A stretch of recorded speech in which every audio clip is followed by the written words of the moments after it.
साथियों नमस्कार। विश्व गुरु का ज्ञान विश्व शांति अभियान चैनल में आप सभी लोगों का स्वागत है। और आज हम आप लोगों के सामने उलटवासी वाणी लेकर आए हैं, यानी कि ऐसी उलटवासी वाणी जो आप लोगों को आश्चर्य में डाल देने वाली है। जैसे कि आपने शब्द में प्रथम में ही देखा होगा, जो कि उसमें लिखा गया है नैया में नदियां डूबी जाए, जबकि नदी में नाव को डूबना चाहिए। लेकिन शब्द यहाँ पर इसी को उलटवासी वाणी कहते हैं, यानी उल्टी शिक्षा। उल्टे तरीके से सदगुरु कबीर साहब ने सही शिक्षा देने का प्रयास किया है। आप यूं समझो कि मुर्दे ने जिंदा को खा लिया है। अब यहाँ आपको थोड़ा समझ में नहीं आता होगा कि मुर्दा जिंदे को कैसे खाएगा, है ना। तो यहाँ आप ये भी समझ पाएंगे कि मुर्दा जिंदे को कैसे खा लेता है, और आप ये भी समझ पाएंगे कि नदी में नाव को डूबना चाहिए, लेकिन यहाँ तो नाव में नदियां डूबी जा रही है ना।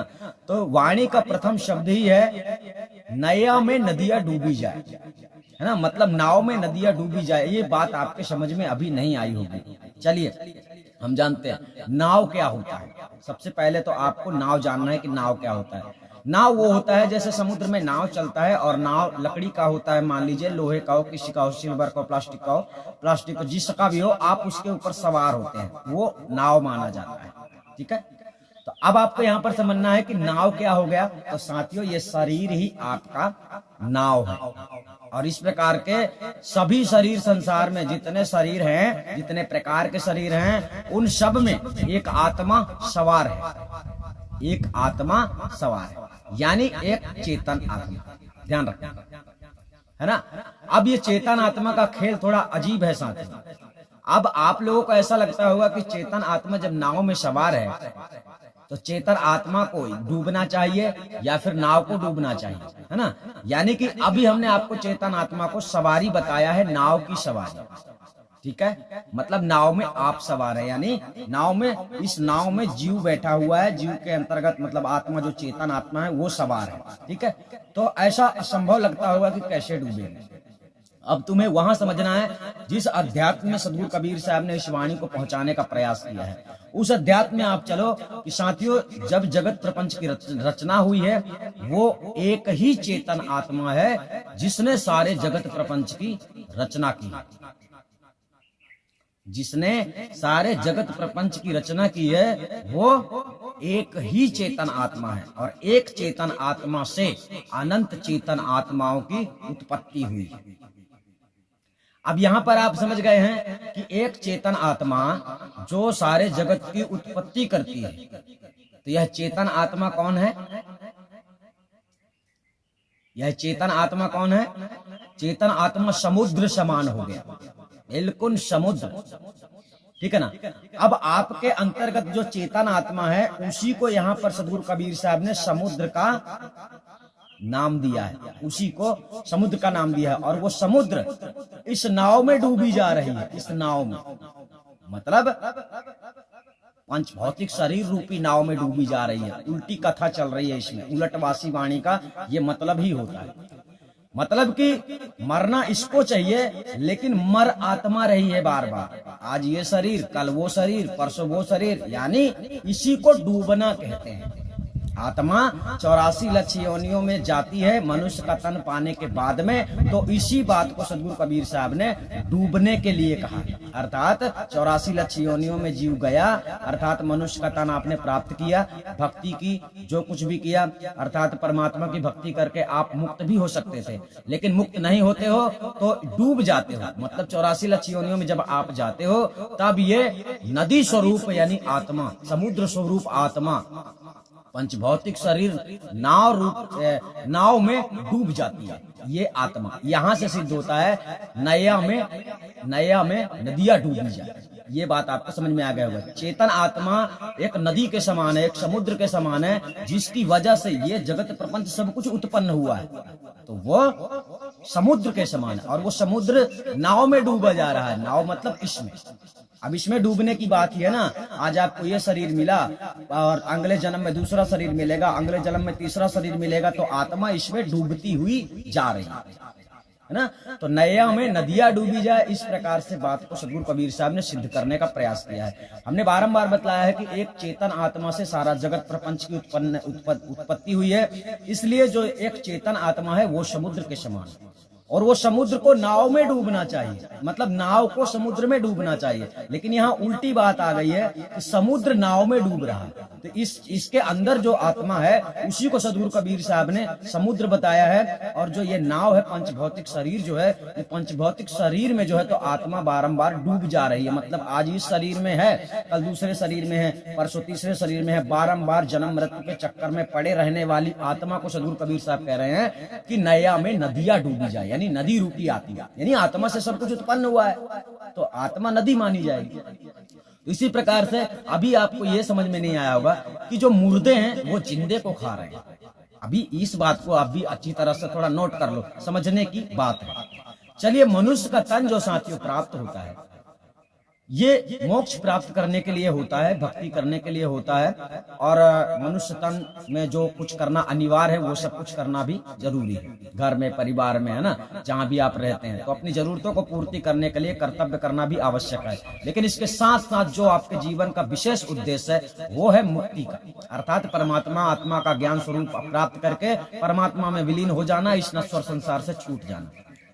ठीक है, तो अब इस नश्वर संसार से छूटने के लिए आप लोगों को क्या करना पड़ता है साथियों? सत्य ज्ञान की प्राप्ति करनी होती है, सच्चे सतगुरु की तलाश करनी होती है। एक ऐसा सच्चा सतगुरु जो आपको आत्मा परमात्मा का स्वरूप ज्ञान दे सके, और दूसरी बात तुम्हें सत्य मार्ग में चला सके। जब आप सत्य मार्ग में चलते हैं तब आपकी मुक्ति होती है, तब आप मुक्ति के पद में जाते हैं, मुक्ति के योग्यता में आते हैं, आप मुक्ति के अधिकारी होते हैं। सबसे पहले कुछ भी प्राप्त करने के पहले उसका अधिकारी बनना जरूरी है। कोई कलेक्टर बनना चाहे और अधिकारी ना बने, मेहनत ना करे, पढ़ाई लिखाई ना करे, शिक्षा प्राप्त ना करे और सोचे कि मैं कलेक्टर बन जाऊंगा, तो ऐसा संभव नहीं है। इसी प्रकार भक्ति करने वाले व्यक्ति को, सभी व्यक्ति को सोचना चाहिए, जब तक आपके अंतर्गत अधिकार नहीं आते हैं, जब तक आप उस योग्यता को नहीं प्राप्त करते हैं, जिस योग्यता के प्राप्त करने से परमात्मा की प्राप्ति आपको संभव है, जब तक वो योग्यता आपके अंदर नहीं आती है तब तक परमात्मा को प्राप्त करने के आप अधिकारी ही नहीं होते हैं। तो फिर आप कितना भी सोचें, कितना भी, अब होता क्या है कि वर्तमान में देखो, मुर्दे जिंदा को खाते हैं। अब यहाँ आपको समझना है कि मुर्दे जिंदा को कैसे खाते हैं, उस बात को हम समझा रहे हैं। जो अक्षर से ज्ञान लिखा जाता है ये मुर्दे माने जाते हैं, ध्यान रखें। जिस अक्षर से ज्ञान लिखा जाता है, जैसे किसी ने कह दिया है, लिख दिया है किताब में कि भाई त्रिपुटी में ध्यान लगाना होता है, ये लिखा हुआ है ना, ये मुर्दा है, ये मुर्दा है, उसमें चेतना नहीं है। लेकिन आप लोगों ने उसे पढ़ा, आप लोगों ने ऐसा समझा, अर्थात गलत शिक्षा को आपने प्राप्त किया।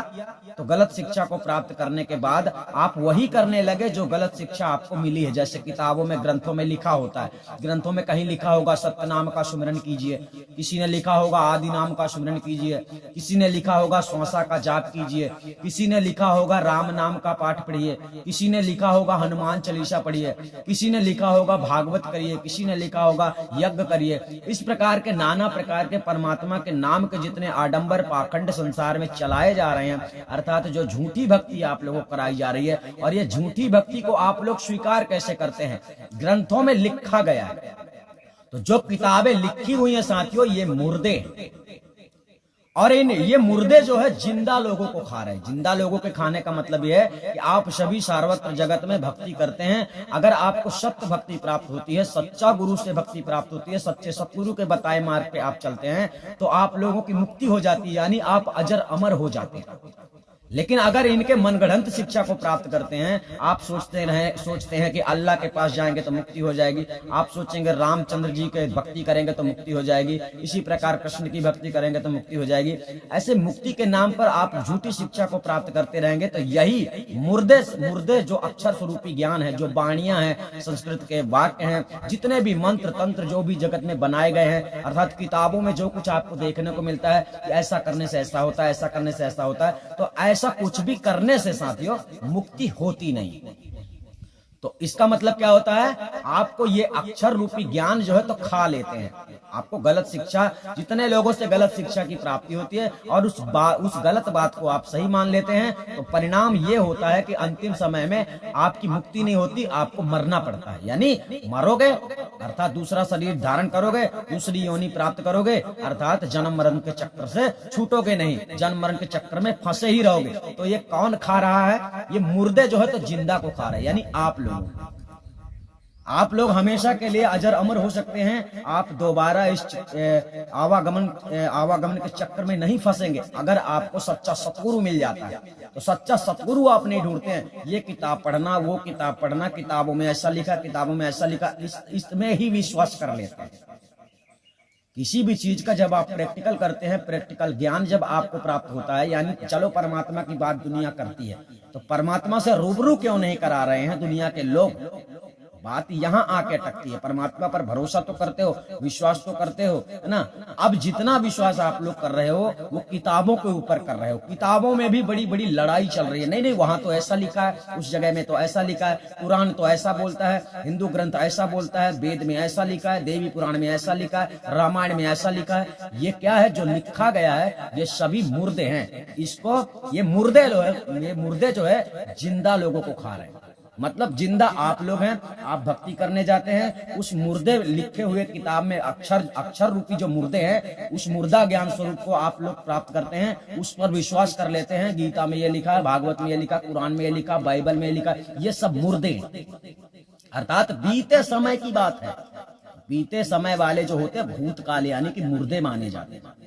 तो उन मुर्दे चीजों को आप लोग सत्य मान लेते हैं और वो मुर्दों पर आप लोग विश्वास कर लेते हैं। वो मुर्दे आप लोगों को मुक्ति नहीं दिलाते, मोक्ष ज्ञान प्राप्त नहीं करवाते, मोक्ष गति नहीं दिला सकते हैं। तो होता क्या है? आप लोग फिर से 84 लक्ष्य योनियों में चले जाते हैं। मतलब मुर्दे ने जिंदा को खा लिया। यहां समझना। तो इसी प्रकार से साथियों अब शब्द में हम आगे बढ़ते हैं और जानते हैं सदगुरु कबीर साहब ने बहुत ही अजीब और गरीब दास्ता इस वाणी में कही है, उलटवासी वाणी, इसीलिए इसको कहा गया। तो चलिए आगे सदगुरु कबीर साहब कहते हैं, एक अचंभा हमने देखा बंदर दूहे गाय। एक अचंभा हमने देखा बंदर दूहे गाय, माखन माखन आपन खायो घिया बनारस जाए। ध्यान से समझना, माखन माखन आपन खायो घिया बनारस जाए। सबसे पहले आप चारों चीजों को समझना है। एक अचंभा हमने देखा, ये कौन कह रहा है? ये सदगुरु कबीर साहब कह रहे हैं कि मैं संसार में देख रहा हूं कि मन रूपी बंदर माया रूपी गाय को दू रहा। अब यहाँ आपको समझ लेना है कि मन और माया का दूसरा नाम होता है ब्रह्म निरंजन और आद्या शक्ति। आद्या शक्ति दोनों मिलकर इस संसार प्रपंच की रचना करते हैं, ठीक है ना? तो अब माया जो है तो माया को जो मन जो है तो माया को विषय करता है। ध्यान रखें, मन माया को विषय करता है, तब जीव उत्पन्न होता है। यानी ब्रह्म निरंजन और आद्या शक्ति से जीवों की उत्पत्ति हुई। तो यहाँ पर सदगुरु कबीर साहब बतला रहे हैं कि एक अचंभा हमने देखा बंदर दूहे गाय, माखन माखन आपन खायो घिया बनारस। तो अब यहाँ पर शब्द आ रहा है कि मन रूपी जो बंदर है माया रूपी गाय को दूह रहा है, जिससे जीव रूपी मक्खन उत्पन्न हो रहा है। ठीक है, अब जब माया को दूहेगा तो दूहने के बाद में मक्खन बनेगा। तो मक्खन रूपी जीव को जो है तो साथियों ये मन और माया मिलके परेशान कर रहे हैं, खा रहे हैं। मतलब परेशान करने का मतलब खा रहे हैं, बात वही आ गई। और घिया बनारस जाए, घी का मतलब असली सार तत्व जो है साथियों, अर्थात जो चेतन आत्मा है, ये बारंबार 84 लक्ष्य योनियों में भ्रमण करती है, अर्थात भटक रही है। मतलब घिया बनारस जाए, बनारस शब्द यहाँ पर साथियों 84 लक्ष्य योनियों के लिए बताया गया है, यानी मुक्ति की अवस्था वाले शब्द को बनारस नहीं बताया गया।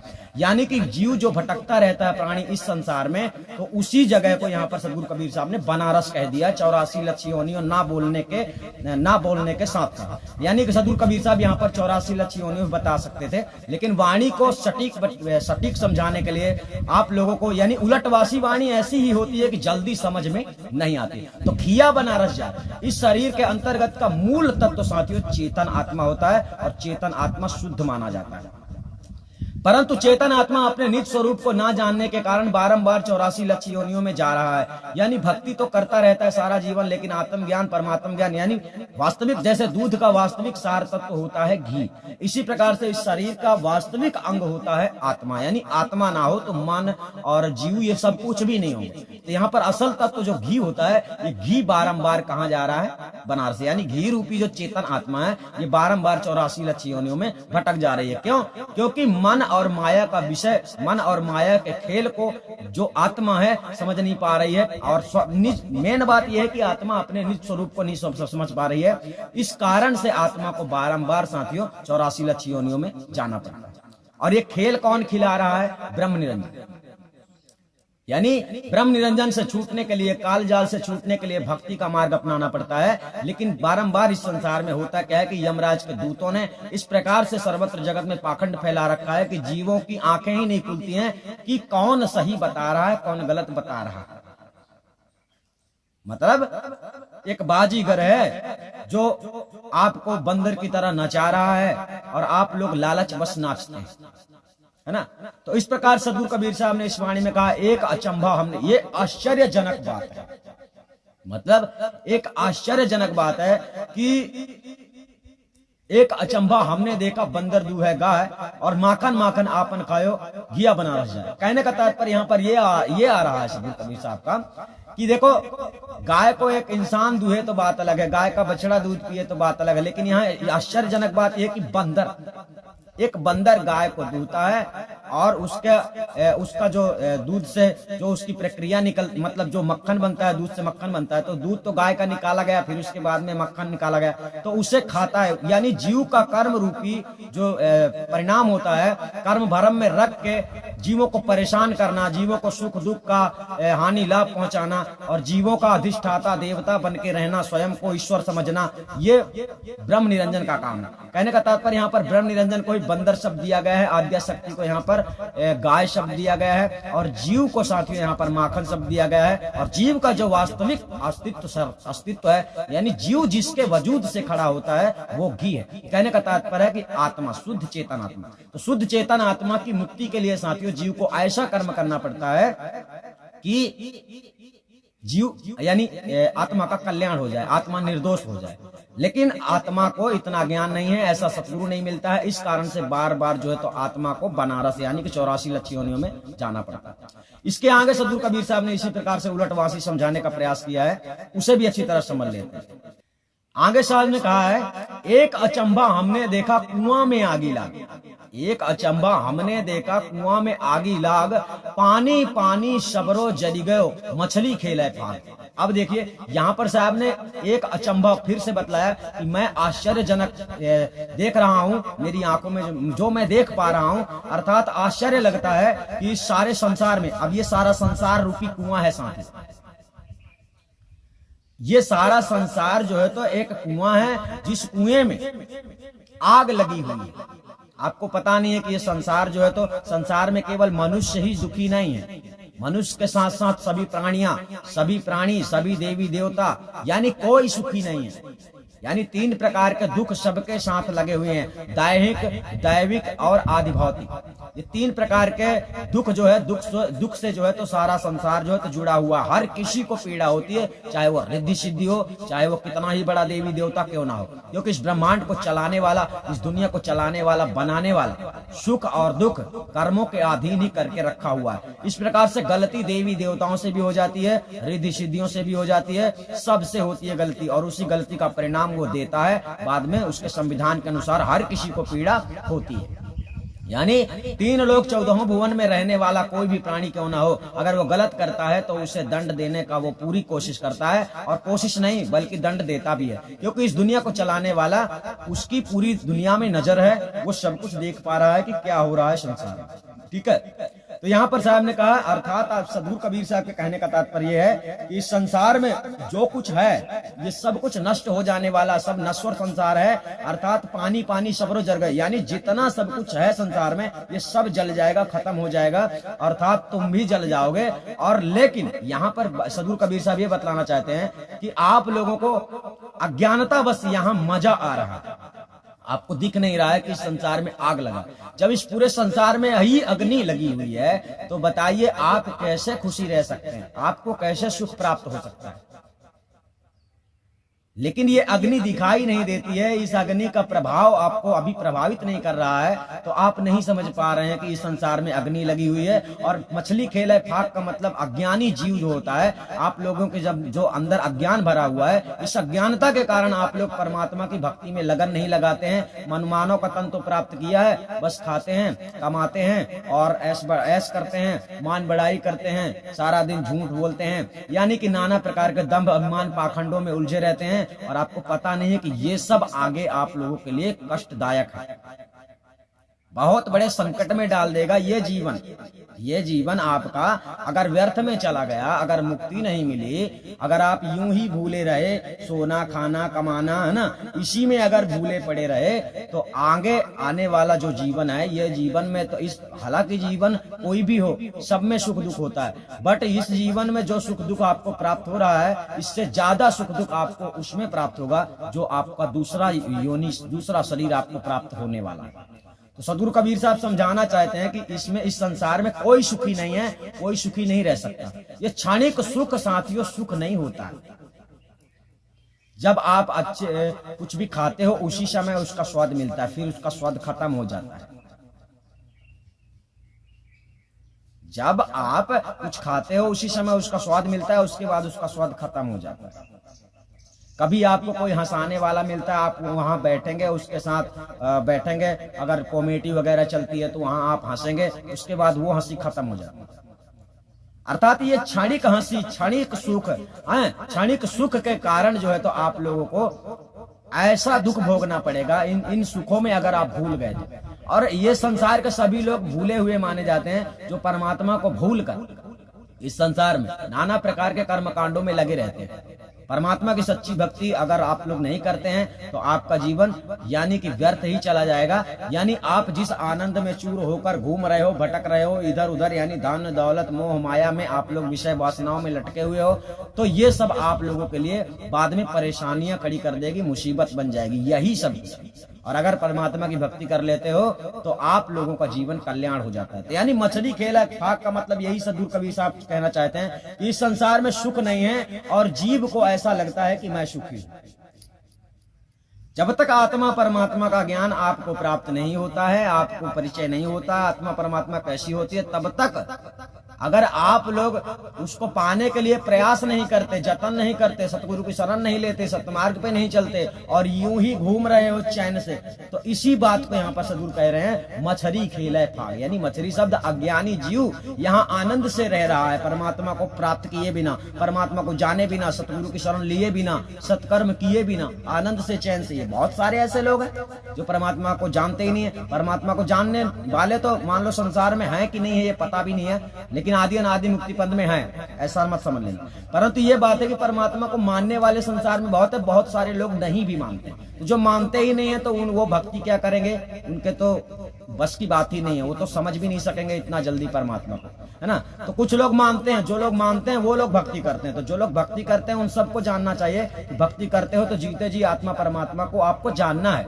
और ये खेल केवल 5 सेकंड के अंदर खत्म हो जाता है। अर्थात आत्मा परमात्मा का स्वरूप ज्ञान तत्काल होता है, ऐसा नहीं है कि सदियों बाद होगा, मरने के बाद होगा। तो साथियों यहाँ पर सदगुरु कबीर साहब ने कहा है जिस संसार में आग लगी हुई है, इस संसार में कहीं भी यानी क्षणिक सुख किसी गिनती में नहीं आता है। अपार दुख हो और क्षणिक सुख हो तो गिनती तो दुख की होगी ना, सुख की नहीं होगी। तो इसलिए साहब ने कहा है कि एक चंबा हमने देखा कुआं में आगी लग, पानी पानी सबरो जर गयो, मछली खेले पाग। यानी आप लोग अज्ञान स्थिति में रहकर इस संसार में ही सुख मानते हैं, इस संसार की खुशियों को ही खुशियां मानते हैं और उस पार ब्रह्म परमात्मा की प्राप्ति की खुशी को प्राप्त नहीं कर पाते हैं। अर्थात यहीं डूब जाते हैं, यहीं भूल में, इसी भूल में रहते हैं कि मैं तो सुखी हूँ, मेरे पास धन दौलत है, मैं बड़ा आदमी हूँ, मुझे क्या कमी है। तो इस भूल में जीवन नहीं गुजारना चाहिए, ठीक है। अज्ञानी आदमी को, अज्ञानी पुरुष को यहाँ पर सदगुरु कबीर साहब ने मछली शब्द का प्रयोग किया। ऐसे अनंत मछलियां संसार में, संसार रूपी कुएं में घूम रही हैं। अर्थात सारे संसार में आग लगी हुई है और पानी पानी सब कुछ जलने वाला है, जल रहा है, और मछली खाक खेल रही है, जबकि मछली पानी के बिना जिंदा रह नहीं सकती। यहाँ ध्यान रखें, मछली पानी के बिना जिंदा रह नहीं सकती, तो जब पानी ही नहीं रहेगा तो मछली कहाँ रहेगी। तो ये आप लोग समझ नहीं पा रहे कि ये सब नश्वर संसार में संसार नहीं बचने वाला है, तो तुम क्या बचने वाले। जिस दिन पंच भौतिक संसार से आपका शरीर छूटता है, उसी समय आपकी सृष्टि, आपकी दुनिया सब कुछ खत्म हो जाती है साथियों। आपके भाई बंद, रिश्ते नाते, धन दौलत सब कुछ आपसे अलग हो जाता है, आप सबसे अलग हो जाते हैं और फिर भटकते रहते हैं। इससे पहले आप शरीर से अलग हो जाओ, सब चीज से अलग हो जाओ, इससे पहले परमात्मा से जुड़ जाओ, परमात्मा को जान लो, पहचान लो, ताकि ये संसार छूट जाए लेकिन परमात्मा ना छूटे। और ऐसा हो जाएगा साथियों तो आपको मुक्ति मिल जाएगी। तो सदगुरु कबीर साहब ने आगे भी इसी प्रकार से उलटवासी शब्द में समझाने का प्रयास किया, उसे भी अच्छी तरह से जान लो। आगे शब्द कहता है, एक अचंभा हमने देखा ताल में आगी लाग।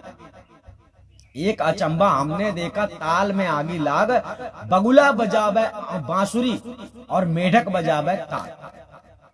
अब यहां पर समझा किसको बगुला कहा गया, किसको मेढक कहा गया, और ताल किसको कहा गया। ताल एक तालाब को बतलाया गया, ताल शब्द, तालाब को ताल शब्द लगाया गया। तो यहाँ पर सदगुरु कबीर साहब बतला रहे हैं कि इस संसार में जो है, संसार रूपी तालाब में जो है आग लगी है। बात वही उसी शब्द में आ गई, इस संसार रूपी तालाब में आग लगी है। और इस संसार में बगुला मतलब होता है यहाँ पर साथियों अज्ञानी वंचक गुरु वाले। ये लोग बांसुरी बजाते हैं। बांसुरी बजाने का मतलब यही है, घर घर जाते हैं, घूमते हैं, सत्संग करते हैं, शिष्य बनाते हैं। और मेढक बजावे ताल, मेढक का मतलब यहाँ पर होता है अज्ञानी शिष्य, जिसे ज्ञान नहीं है, ज्ञान लेने के लिए गुरुओं के पास जाता है। तो गुरु कौन यहाँ पर हो गया, अज्ञानी गुरु बगुले के समान। बगुला मतलब सफेद होता है, आपको कलर से समझना है। तो इस संसार में भेष धरने वाले जितने पाखंडी गुरु हैं, आडंबरी गुरु हैं, जो आत्मा परमात्मा को जानते नहीं है, और ऐसे लोग भक्त बने फिरते हैं, संत बने फिरते हैं, गुरु बने फिरते हैं, ऐसे लोगों को साहब ने यहाँ पर संकेत कर दिया, बगुला बजावे बांसुरी। बांसुरी का मतलब यही हो गया, बांसुरी का मतलब बांसुरी मत समझ लेना, बगुला बजावे बांसुरी। बगुला बांसुरी कभी नहीं बजाता, लेकिन यहाँ पर समझना आप लोगों को, पाखंडी गुरुआ लोग जो उपदेश करते हैं वही बजाना, बांसुरी बजाने का मतलब होता है। पाखंडी गुरुआ लोग संसार में उपदेश देते हैं, ऐसा नहीं करना चाहिए, मुक्ति प्राप्ति के लिए ऐसा करना चाहिए, नाना प्रकार की शिक्षा देते हैं ना। तो ये बगुला वंचक गुरुआ, अज्ञानी गुरुआ लोगों के लिए यहाँ पर बगुला बताया गया है। और उसी बांसुरी के बेसुरी धुन को सुनने वाले, अर्थात उल्टी सीधी शिक्षा को प्राप्त करने वाले शिष्य को यहाँ पर सदगुरु कबीर साहब ने मेढक बताया, अर्थात मेढक बजावे ताल। बात यही है कि अज्ञानी संतों, अज्ञानी साधु, अज्ञानी गुरुओं के पास जो मेढक जैसे मतलब कम बुद्धि वाले है ना, ओछी बुद्धि वाले लोग जाते हैं और उनके सत्संगों को सुनकर तालियां बजाने लगते हैं। समझ में विशेष जो मतलब इनके समझ में सही आ जाता है कि जो गलत है, गलत शिक्षा दे रहा है, तो गलत शिक्षा देने वाले की लोगों को, गलत सुनने वाले लोगों को, मतलब आप लोग भी गलत हैं और वो तो गलत है ही, तो उसकी बात आप लोगों को जल्दी जम जाएगी।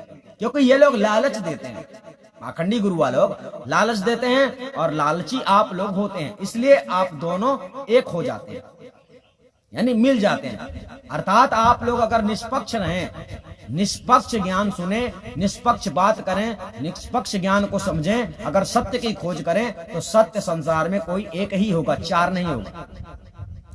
सत्य पुरुष परमात्मा एक ही है, इस जगत का परमात्मा एक ही है, तो वो दो नहीं होगा, दो नाम उसके नहीं होंगे, तीन नाम उसके नहीं होंगे, पांच नाम उसके नहीं होंगे। ये तो लोगों ने बना के बता दिए, नकली बगुला जैसे साधु जो होते हैं, जो भेष तो इनका बराबर होता है लेकिन भेद नहीं होता। बात वही है कि आत्मा परमात्मा को जानते नहीं है, भेष बना लेते हैं, चंदन लगा लिया, कपड़े उल्टे सीधे पहन लिए, जो भी भगवा रस्त बना लिया, जैसा भी, तो यानी ये भेष के साधु होते हैं, भेष बराबर होता है, इनका भेद बराबर नहीं होता। ये ज्ञान जानते नहीं है, यानी राम की बात करते हैं, राम को नहीं जानते हैं, शास्त्र की बात करते हैं, शास्त्र को नहीं जानते सही ढंग से।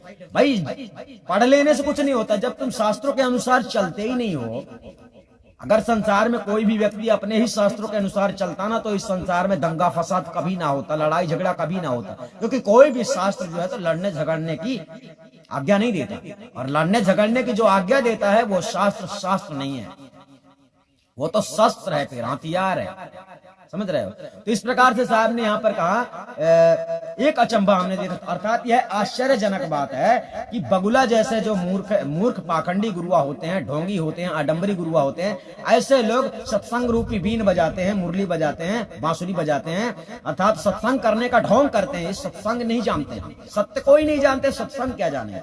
तो ऐसे आडंबरी साधुओं से बचने के लिए सदगुरु कबीर साहब संदेश देना चाहते हैं कि ऐसे ओछी बुद्धि वाले जो लोग होते हैं, मेढक के समान जो शिष्य होते हैं, अर्थात आपने झूठे गुरु को गुरु बना लिया, गुरु समझ लिया, गुरु मान लिया, और वो गुरु आपका ऐसा है जिसने आत्मा परमात्मा का ज्ञान आपको आज तक दिया ही नहीं। बस किताबों में पढ़ लो, वो राम है, परमात्मा ऐसा है, परमात्मा वैसा है, परमात्मा से परिचय कराने वाला सच्चा संत साधु सतगुरु होता है। परिचय जो करवाता है, ढूंढने के लिए नहीं कहता है कि ऐसा करना तो मिल जाएगा, ऐसा करना तो मिल जाएगा। आत्मा परमात्मा का स्वरूप ज्ञान देने वाला सच्चा सतगुरु होता है। तो आप लोगों को परमात्मा को जानना है, ढूंढना नहीं है। परमात्मा कहीं और गया नहीं है, और परमात्मा को ढूंढने की एक ही साधना है, सच्चा सतगुरु की तलाश कर लो तो आपको परमात्मा मिल सकता है। क्योंकि सच्चा सतगुरु जानता है, आपको भी जानकारी दे सकता है कि परमात्मा कैसा होता है, आत्मा का स्वरूप कैसा होता है। बस इन दो चीजों को आप अच्छी तरह से समझ लेते हैं तो आपका जीवन का जो उद्देश्य है साथी वो पूरा हो जाता है, फिर आपको भटकना नहीं होता।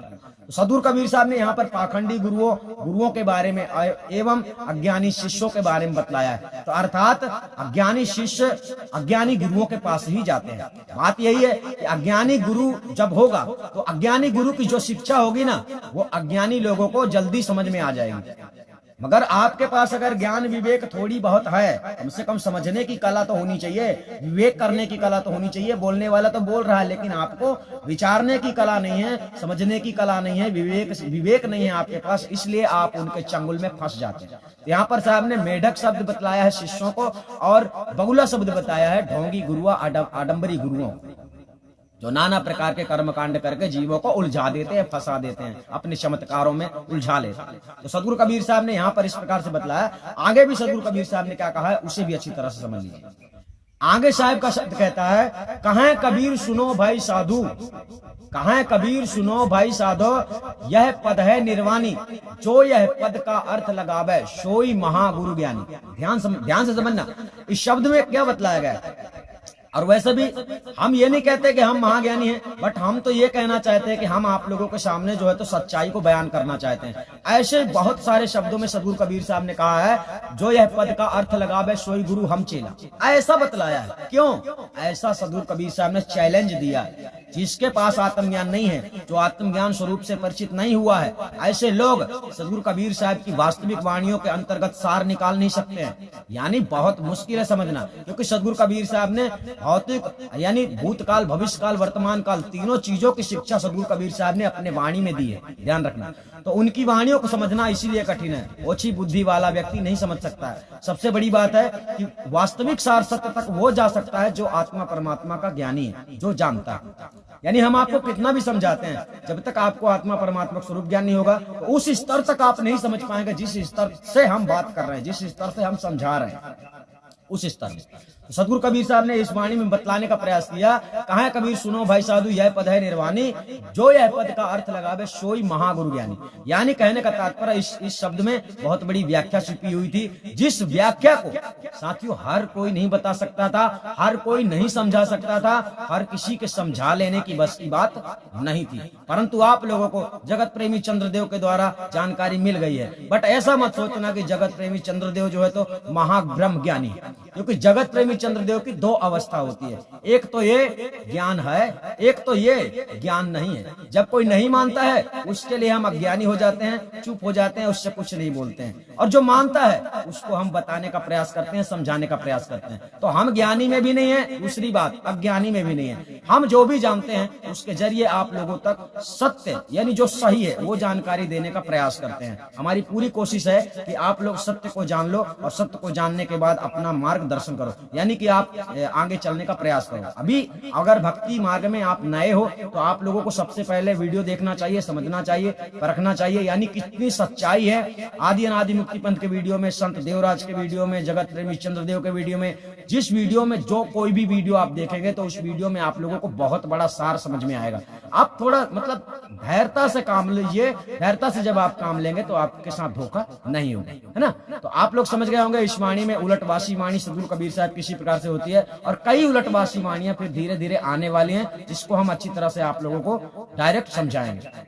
साथियों तब तक के लिए धन्यवाद। हम आप लोगों से फिर मिलेंगे। आप सभी अपना ख्याल रखना, वीडियो को ज्यादा से ज्यादा शेयर करना, क्योंकि हम चाहते हैं सारे संसार के लोगों को उस सच्चाई का पता चलना चाहिए जिस सच्चाई के पता हो जाने से आपके मन को शांति मिल जाती है, परमात्मा रूपी भक्ति पूरी हो जाती है और जीवन का उद्देश्य पूरा हो जाता है। तो वीडियो अगर समझ में आ गया है तो लाइक करना बिल्कुल मत भूलना, क्योंकि जब आप लोग लाइक करते हो ना तब हमको पता चलता है कि आपको वीडियो पसंद आया। तो लाइक जरूर करना चाहिए अगर पसंद आता है तो, नहीं आता है तो नहीं लाइक करना है, लेकिन आता है तो लाइक करना, तब हमको समझ में आएगा कितने लोग हमारी बात को समझ पा रहे हैं, ये वाणी कितने लोगों को अच्छा लग रही है ना।